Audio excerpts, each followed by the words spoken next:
राजीव गांधी की हत्या के लिए कांग्रेस अक्सर उनकी सुरक्षा हटाने को भी जिम्मेदार बताती है। 1989 में जब विश्वनाथ प्रताप सिंह की सरकार बनी, तब उसने राजीव गांधी को मिली स्पेशल प्रोटेक्शन ग्रुप यानी एसपीजी की सुरक्षा हटा ली थी।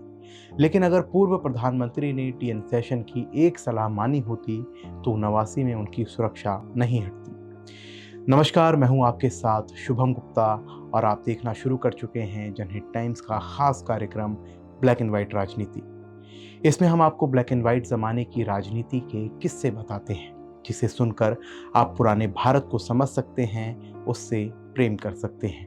तो अगर आप चाहते हैं कि हिंदुस्तान की उस राजनीतिक ज़मीं की मिट्टी की सोंधी सी खुशबू आप तक पहुंचे, तो हमारे चैनल को सब्सक्राइब कीजिए। भारत में चुनाव सुधारों के मसीहा माने जाने वाले टीएन शेषन ने राजीव गांधी को एसपीजी कवर के दायरे में पूर्व प्रधानमंत्रियों और उनके परिवार को शामिल करने की सलाह दी थी। लेकिन पूर्व प्रधानमंत्री ने उनकी सलाह को इसलिए खारिज कर दिया कि लोग इसे भविष्य में अपनी सुरक्षा सुनिश्चित करने की स्वार्थी पहल के तौर पर देखेंगे। उस समय शेषन पर्यावरण मंत्रालय में सचिव और प्रधानमंत्री की सुरक्षा के इंचार्ज भी थे। ये खुलासा हुआ है टीएन शेषन की मरणोपरांत प्रकाशित हुई नई किताब थ्रू द ब्रोकन ग्लास में। ज्योतिष में यकीन करने वाले शेषन की शायद राजीव गांधी के साथ अनहोनी का पूर्वाभास भी हो चुका था। इंदिरा गांधी की हत्या के बाद 1995 में प्रेसिडेंट के एग्जीक्यूटिव ऑर्डर पर एसपीजी इसलिए बनाई गई ताकि प्रधानमंत्री की सुरक्षा सुनिश्चित हो। 1988 से 89 में स्पेशल प्रोटेक्शन ग्रुप यानी कि एसपीजी एक्ट को संसद से बाकायदा मंजूरी भी मिल गई। जब कानून का ड्राफ्ट तैयार हो रहा था, तब टीएन शेषन ने तत्कालीन प्रधानमंत्री राजीव गांधी को सलाह दी थी कि एसपीजी सुरक्षा के दायरे में पूर्व प्रधानमंत्रियों और उनके परिवार को भी शामिल किया जाए। पूर्व मुख्य चुनाव आयुक्त टीएन शेषन की रूपा प्रकाशन से मरणोपरांत प्रकाशित आत्मकथा में इसका जिक्र है। शेषन का 10 नवंबर 2019 को निधन हो गया था।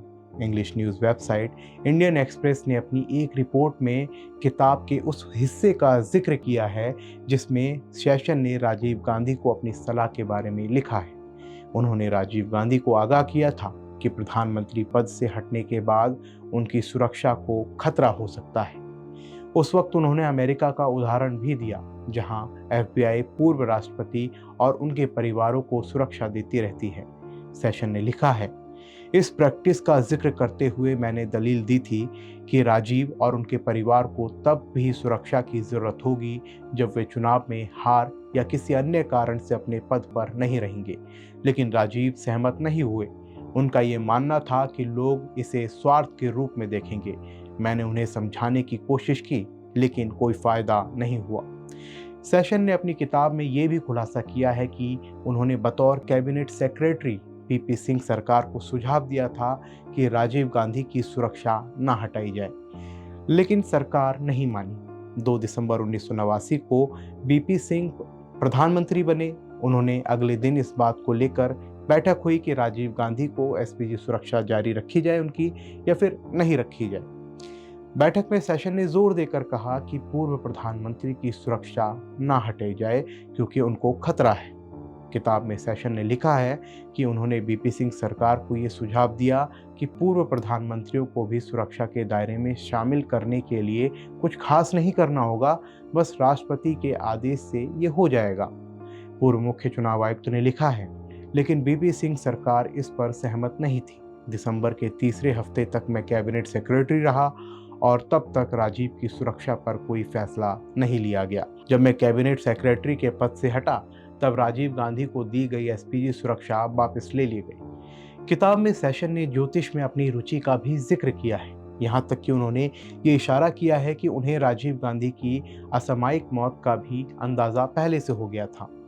इसलिए उन्होंने मई 1991 में राजीव गांधी को चुनाव प्रचार के दौरान अपनी सुरक्षा का ध्यान रखने की सलाह दी थी। 10 मई 1991 को वो राजीव गांधी से व्यक्तिगत रूप से मिले थे और उन्हें प्रचार के दौरान सतर्कता बरतने की सलाह भी दी थी। लेकिन पूर्व प्रधानमंत्री ने उनकी चिंताओं को ये कहकर खारिज कर दिया कि मैं 2 बार मरना नहीं चाहूँगा।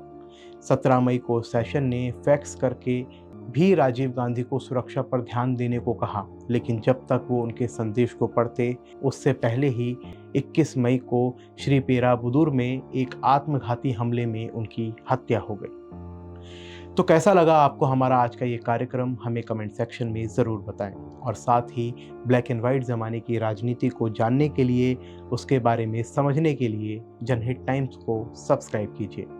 नमस्कार।